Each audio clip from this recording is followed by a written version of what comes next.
What's up, guys? Boston Lloyd. Here, baby. Big Daddy. And I'm Nick Wright, little natural guy from Nick Wright Bodybuilding, repping the tanks. Check it out, though. Boston finally made it down to the East Coast. And he posted a big status on Facebook telling you to drop your questions. I took like the top 12 questions, the most highest rated questions. I went simply by which questions had the most thumbs up, and we're going to break them down for you right now. Boston's going to go through all of them. We just killed back him, myself, and his girlfriend, the amazing Ariella Giovanni Palumbo. She's blowing up. She's going to be like the next DLB in my personal opinion. I love her to death. We killed back training.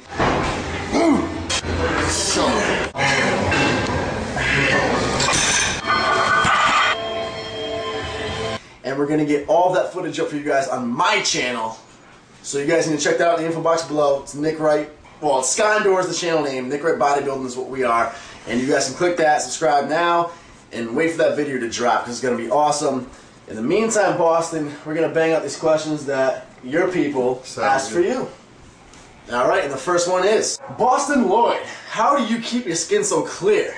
I saw that one. That's funny. Actually, guys, the skin is totally genetic. I see a lot of guys, they'll run the same doses as me, more doses than me, less doses than me. It's just a reaction. Basically, I don't do anything for my skin. It's just genetic. I have good skin. I tan once to twice a week. That'll help it out. The drier your skin is, the less moisture you're putting in your body, the more you're not going to be able to, you're not going to break out. But if you do have a problem, like a pimple problem, and you do take gear, you will break out more than if you weren't on gear. But as far as the skin, totally natural. I don't take anything to counteract anything. It's just, that's how my skin is. And is it true, this is just what somebody said underneath that comment, is it true that the GH will help? GH does help skin. I would not say pimples though. I would say it will help maybe like the feel of your skin, but if you're going to break out, that's not going to be preventable with GH. Alright, next one. With what age do you start to juice, and you thinking on keeping it for life? So this could, the English isn't really good, but I think he's asking what age did you start juicing? I started my first, I would say pro hormones to me are the same thing as steroids. They're hormones that you're throwing in your body that are synthetic. So I started my first cycle when I was 17. My first injectable cycle was I was 18. Actually, I was gonna start my first injectable cycle at 17, but I was getting big on these pro hormones, and my parents actually were like curious. So one time when I was at work, they both raided my room and they found a bunch of stuff. They took it. I think I cried. It was probably the worst feeling in my world. But yeah, I was going to start at 17, but my first injectable cycle was 18. I started taking oral pro hormones, which to me is the same thing, 17. So I would say the true answer to that would be 17 years old. All right. What do you think? Oh, and how long do you? The second part of that was how long do you think you're going to keep doing it for life, or? Well, because I've already put myself, I haven't gotten off really since I was 17. So the real answer to that, if I want to keep my levels up, if I want to feel healthy, I'm not planning on getting off. When I hit 50 or 60, and like this doesn't mean anything to me, and I have a family and all that shit, I'll probably do like HRT, which is hormone replacement therapy, which is 1 cc every 10 days just to keep my levels elevated. I won't be touching any other compounds like Tren and all that stuff. Maybe a little growth for skin and nails, shit like that. Not a bodybuilder dose, maybe a really small dose. But as far as that goes, no, I don't plan on ever coming off test. You're just setting yourself up for a major crash doing that. Right, right. What do you think of peptide only in muscle building purpose? I say bullshit. The reason why is because, I mean, back when you look at the bodybuilders in late 1980s, early 90s, late 90s, the freaks like Ronnie, guys like Dorian, they didn't have peptides, guys. They had growth hormone, they had insulin, and they had anabolic steroids. Peptides, like the only ones that I really use are GHRP, which increases your appetite, basically, because sometimes I don't have the best appetite, so it helps me eat. As far as muscle building purposes, I really don't think they're that essential. You could try them, but without anabolics, you might be just putting on a bunch of water weight. So I would say no to that. All right. Next question is, best stack for a natty fitness model, like physique, Mike O'Tren, for example, or Lazar Angelov. Basically, I just read it out exactly how I wrote it, but I think he's asking, what do you think the best stack would be for somebody who's going into like the physique category, not just so much of mass? But they're not natural though. They're not. That's why you put parentheses on. I would say something like Test Prop, which is in your system, because there's not much of an aromatase, which means less water retention, less fat gain.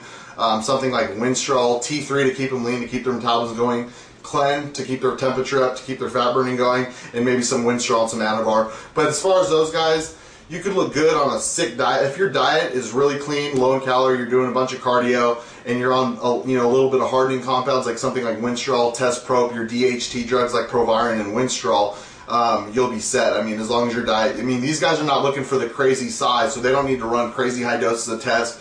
They don't need to run heavy androgens. They need something that's basically going to condition the muscle like Masteron, Winstrol, something like Proviron, all those drugs, but they don't need them. They don't need much of anything. Test-Prop just to keep their test levels up. I mean, because if you're running something like Winstrol, you run something, it could hurt your natural testosterone level, which could affect your sex drive and bring more side effects to the equation. So definitely you want to keep a little bit of test in there, and basically a little bit of an anti-estrogen if you have any estrogen issues like Arimidex or Letrozole. He just went in on that one. That was good. All right, so that's your answer. To basically sum up that question too, because it came out a little choppy, I think he's asking, by parentheses around natty, I think he's asking for basically dudes who want to keep more of a natural look, even though they're not natural, versus like the freaky mass monsters. Exactly. Is I think what he was getting at, and he just told you what to do. So next one would be, my question would be, what benefits do you get from running HGH peptides with the synthetic, or whatever you want to call it? Also, what other peps are there that are worth using? Okay, so that one makes sense. No, I copy and pasted these exactly. I think HGH is crucial. There's a lot of fakes out there, and there's a lot of underdose GH with a lot of fillers. You don't really know what you're getting unless it's pharmaceutical grade. So I'm going to be completely honest. If you have Chinese growth, run twice as much as what you would normally run because it's going to be underdosed. So let's say if you want to take 5 IUs, I would run about 10. As far as me, I just recently upped my growth dose from 4 IUs to 8, doubled it, and I saw the biggest difference in the world. I think growth is crucial.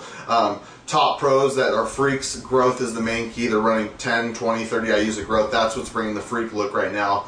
As far as the growth hormone, adding the anabolics in with the growth, just the synergistic effect of both of them is going to make you a freak. And what was the ending part of that question? Ending part was, what are the other peps that are worth using? Peps that I've used that I like, the only one that I could say is like that I've actually seen good results from, IGF-1 LR3, which they did have in the Dorian and Ronnie ages. That was the only peptide that was available. And the funny thing is, back then everything was legit. The IGF-1 LR3, I heard real LR3 is $1,000 for a 4-week cycle. Now you can get LR3 for a 4-week cycle for $45, $50. So is it real? You don't know anything coming from China, guys. You don't know if it's real. Saying that, I've used it and I've seen good results. And I mean, something's in it because I do go hypoglycemic if I'm not eating. So, and that's a side effect from IGF-1 LR3. Whether that's what's in it, I don't know. But I've actually seen some good muscle building effects. The second peptide I've used, GHRP6, which is growth hormone releasing peptide. I don't really use it for the growth hormone release. I use it for that crazy appetite. You have to kind of cycle it because your body gets used to it and you won't get hungry. But if you do maybe like a 6 weeks on, 2 weeks off, you take it about 30 minutes after having it. You want to eat. You want to scarf food. I like to take it post-workout and right before I go to bed. Post-workout, because my post-workout meal is most important. I like to eat a lot of food. Right before I go to bed is because when I wake up in the morning, I want to be hella hungry for my breakfast. But yeah, those are the two peptides, GHRP6 and IGF-1 LR3, that I personally like. I've tried a bunch of them. They're kind of a waste of money. They're really cheap. They're like 12 or 13 bucks for a month. I mean, if you want to experiment with it, 12 or 13 bucks is not the end of the world. So go ahead and do that. But the ones that I recommend are those two. Cool. This question I thought was kind of interesting. So obviously, the over-the-counter supplements, about 99% of them are complete BS and do nothing. Companies just pay athletes to endorse them, even though it's not what they're really relying on. However, this guy asks, we already know what you're taking gear-wise. What are the natural supplements you take? Do you take any? I take digestive enzymes for the just for the absorption of the food. I feel like I keep less bloated in my digestive. I'm not sponsored by anyone. I was sponsored. I just dropped it kind of because these companies they want you to lie basically, and I'm not all about that. I just started taking a pre-workout, which I really like. shockingly, I'm not big on pre-workouts. I usually like black coffee. Pre-contest, I'll switch to black coffee anyways. But pre-workouts. But pre-workouts for sure. I just started one that's pretty crazy, but it's actually illegal. But you can still get a hold of it. So usually the shit that's illegal is the shit that works. Unfortunately, every FDA pulls off everything that actually works. Of course, boss. Even when we're talking about supplements, he has to take an illegal. Yeah, it's illegal. Of course he does. So yeah, it's definitely illegal. But and I take also official. My girlfriend gets on my case about that. So just for, I guess, skin health, guys. Heart health. Heart health. There we go. She sells them. She has them. Do you stay on gear year round? Yes, I do. My coach wanted me to come off 12 weeks. I taper down from 1,500 mgs a test all the way down to 250. He wanted me to come off completely for 12 weeks, and I couldn't, mentally, guys, I couldn't handle it. So I got down to 250, and I just ramped it right back up to 1,500. So I did not last doing that. So yes, I do stay on year round, correct. Stay on test year round. My bridge, I'll do like 500 mgs a test, some HCG and Nova just to get my levels back. But I do stay on test year round. All right. What side effects have you gotten since you began your very first cycle? Also, what are your thoughts on myofascial release in terms of recovery and how often you should do it? So first off, what side effects have you gotten?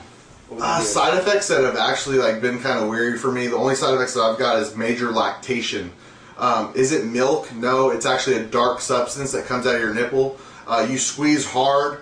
And I had points where I could probably shoot like 5 feet, like a little water pistol. I've smelt it. It's like a toxic waste kind of smell. What is it? It's prolactin fluid. Prolactin you get from like progesterones, like progesterone and excess progesterone in the body relates to prolactin, which is the liquid underneath your nipple gland. That's why a lot of people have puffy nipples, but that you can't grab anything. It's not gyno. Yeah. It's just puffy nipples. It's fluid, and if you press, liquid does come out, and that's from running stuff like Tren, Deca, and Anadrol, which are progesterone. So excess progesterone leads to prolactin in the body. That's a big difference too, because a lot of people, I see it all the time, people confuse gyno all the time. They're like, oh, it's gyno. It's they don't realize what gyno actually is. Not the same thing. And I personally would rather have lumps than puffy nips, because puffy nips, it makes your chest look saggy. It's not a good look. If you have hard lumps, you could reduce that with stuff, and I've had both. I've had lumps and I've had puffy nipples. I still have a little bit of puffy nipples. I think any guy at a young age who runs a lot of gear is going to get that. But I could also, I could minimize it to the most of my extent doing that. Another side effect I get, like 4 weeks before I show, when I'm adding all these anti-estrogens in to really dry my body out, I really don't have a sex drive. I don't really have any desire to have sex at all. I'm focused on my goal. Not making the focus, but when you kill, estrogen is a key component of sex drive. So when you kill all your estrogen in your body, you're not going to really have a sex drive. So those are the main two side effects that have. I mean, actually, the sex drive part hasn't really bothered me, and it hasn't really bothered any of the girlfriends that I've been with. So no, I would say the only one that bothered me was the lactation, and I don't get any anger issues. If anything on drugs, guys, I come down, I get depressed. I don't really rage or any of that shit. So those are the main two. Yeah, because just like the acne, it's more based on how you are. If you're already an angry person with temper, then you're going to get the roid rage. It's going to take over. And I'm a calm, mellow dude, so the drugs will depress me and bring me down more than get me crazy. And the second part of that question, I think I pronounced it wrong the first time because I couldn't really read it. But what are your thoughts on the myofascial release in terms of recovery, and how often should you do it? I have no idea what they're talking about. I don't know either. Okay. So yeah. So we're going to skip on to the next one. What's your take on NPP? Nandrolone phenylpropionate. So nandrolone phenylpropionate, shockingly, I've never used nandrolone phenylpropionate. I just got some in actually, and I'm going to start experimenting with it. Never used it because yeah, I've never used it, but I do have it, and I'm going to try it. Nandrolone phenylpropionate is fast-acting Deca. Basically, it's the nandrolone, but it's in and out of your system, I want to say in 3 days. So you have to take every other day or every third day injections with it. What I've heard from experience from other people, it holds less water. The strength is not as great as a regular Deca because there's a lot of joint fluid that you're holding on Deca. So the joint properties are not as good, but you do get a lot of anabolic properties with nandrolone phenylpropionate. It just holds less water. You're not going to get as strong, like I said, and when you get off, you're going to lose your gains faster because something like Deca nandrolone phenylpropionate is fast, whereas nandrolone decanate, this is Deca, it stays in your system 2, 3, 4 months. So actually, you're keeping most of your tissue whether you're just gaining and getting off. All right, that's a solid answer. What do you think of Ultra Ball from Andropharm? Say that again. What do you think of Ultra Ball from Andropharm? Okay, is that a steroid? I have no clue. Like I said, I just went by the thumbs up on these comments. Okay, I have no clue on that one, guys. All right, what do you think of, this might be the same type of answer, what do you think of Methadrol Extreme, the pro hormone? The shit looks better than D-Ball or Anadrol? Guys, I've actually experimented with pro hormones when I was 17, like I said, and I was the strongest. My body was the strongest on those kind of compounds. Superdrol was a crazy one. Holodrol, crazy.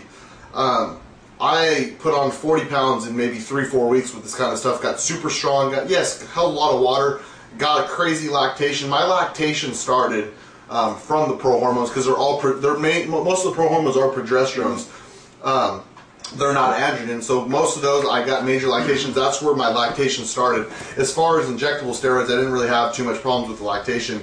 But pro hormones are mainly, a lot of them are fake now, where 2-3 years ago they weren't fake. I had a website, actually, I would just go on there and buy them legally. All the good ones, of course, got banned. I'm sure there's eBay, you can go on eBay and, you know, find some dude that had it in his closet for a while and get it from him. But as far as those, they used to be great. As far as the new stuff, I used to work at a Max Muscle and we used to sell the legal pro hormones, and guys weren't really happy with their results. Like the old pro hormones were basically oral steroids. And they were. Superdrol is stronger. It's 2 times more anabolic than Anadrol. And I could actually say true because I've tried both of them, and Superdrol hit me a lot harder and a lot faster than Anadrol did. All right, 2 more questions. How do you afford all the tests, HGH, peptide orals, and PCT all year round, bro? Seriously. That's a funny question. Okay, so I do live on my own. I support myself. I have probably about over 50 or 60 clients, online clients right now. Actually, my inbox is full right now with people that wanting to have training that I really can't get to. I'm on vacation now. I will end up getting back to all you guys on that. But I do online personal training, nutrition, and I recommend if you're going to come to me, I recommend you take these drugs. I'm not forcing anything on anyone. I'm just giving you the proper way to use them. So I do drug protocols, I do nutrition, and I do full training. I do the all thing. So I do online nutrition from my house. If I'm not at home making food, I'm usually responding to texts from my clients or emails all day long. Mm-hmm. All right, and he'll get you all kinds of macros. To be, here's the last one. To be huge, what would you recommend as a general off-season mass cycle?